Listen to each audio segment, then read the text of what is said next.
நீ இந்த சின்ன பையன் அனாதைங்கிறனால குப்பையில கிடைக்கிற பாட்டில் எல்லாம் பொறுக்கிட்டு அதுல கிடைக்கிற சாப்பாட்டை சாப்பிட்டு தான் வாழ்ந்துட்டு இருக்கான். இப்படி இருக்க ஒரு நாள் இந்த பையன் ஒரு கடைக்கு முன்னாடி படுத்து தூங்கிட்டு இருப்பான். அந்த கடைக்காரமே வந்து அவனை எழுப்பி விட்டது மட்டும் இல்லாம அவங்க அம்மா பத்தி தப்பா பேசி அங்க இருந்து எந்திரிச்சு போக சொல்றாரு. இதை கேட்ட அந்த பையனுமே அவர் கூட சண்டைக்கு போக அவருமே அவனை போட்டு பயங்கரமா அடிச்சிட்டு இருப்பாரு.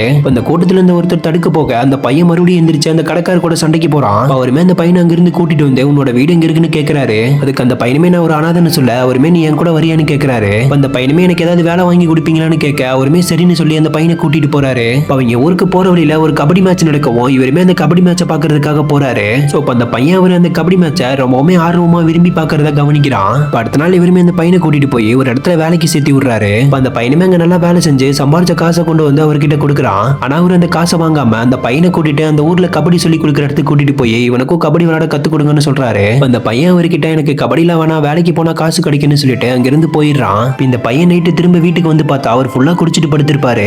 அந்த பையன் அங்க இருக்க கப்பல்லாம் பார்த்துட்டு இருக்கும்போது இந்தியான்னு பேர் போட்ட ஜெஸ்ஸி இருக்கிறத பாக்குறான். இவருமே போதை தெளிஞ்சு பார்க்கும்போது அந்த பையன் அந்த ஜெஸ்ஸியை போட்டு நின்றுட்டு இருப்பான். இதை பார்த்த இவருமே அந்த பையனை அடிச்சுட்டு இந்த ஜெஸ்ஸியை போட உனக்குலாம் என்ன தகுதி இருக்குன்னு சொல்லி அந்த ஜெஸ்ஸியை கழட்டி கொடுத்துட்டு வீட்டை விட்டு வெளியே போக சொல்றாரு. அந்த பையனுமே அந்த ஜெஸ்ஸியை கழட்டி கொடுத்துட்டு கோவப்பட்டு வெளியே போயிடுறான். அடுத்த நாள் காலையில் இவருமே அந்த பையனை கோவப்பட்டு அடிச்சிட்டுமேன்னு சொல்லி எல்லா பக்கம் அந்த பையனை தேடிட்டு இருப்பாரு. ஆனா எங்க தேடியும் அந்த பையன் இல்லாதனால இவருமே சோகமா ஒரு மரத்தடியில நின்றுட்டு இருப்பாரு.